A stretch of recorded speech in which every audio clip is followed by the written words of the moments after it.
Could you tell us a story about spiritual warfare where you've seen a victory over Satan, not just in a physical sense, but in a spiritual sense? I'll tell you one story that it's also in the book, you know, because a lot of times people will see the movie and they think that Sam Childers is some kind of a Rambo. There's only one Rambo in my life, and it's not me, it's Jesus Christ. But a lot of times people hear these stories in Sudan, like there was one story that said Reverend Sam came into the village with his men, and when he came in, the guns were blazing, and when he left, the bodies were stacked this high of the rebels.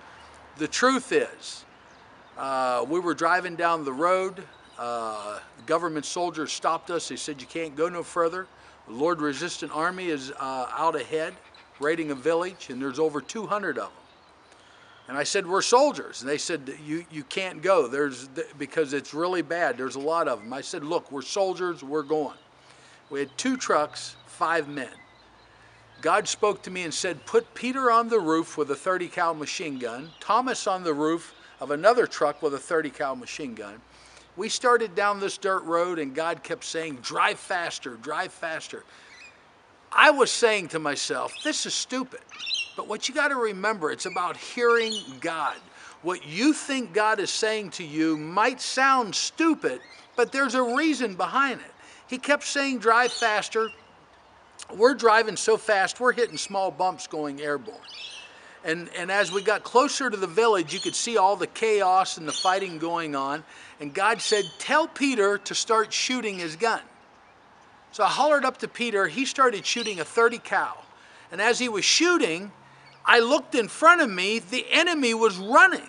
I looked in my side view mirror, and as far as an eye could see behind me was a cloud of dust. And I think you know the rest of the story.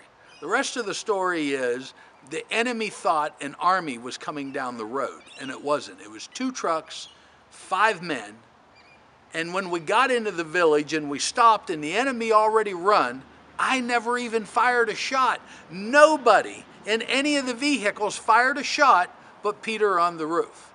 You know, and it goes to show you, spiritual warfare is about hearing God and listening to God when he speaks. You know, that day a lot of things could have happened. People could have got literally killed by the men. We could have got killed, but by hearing God's voice, if we would have came slowly into that village, they would have seen 2 trucks and a few men. But we came fast. We came blazing into that village like God asked us to. And what happened? The enemy ran.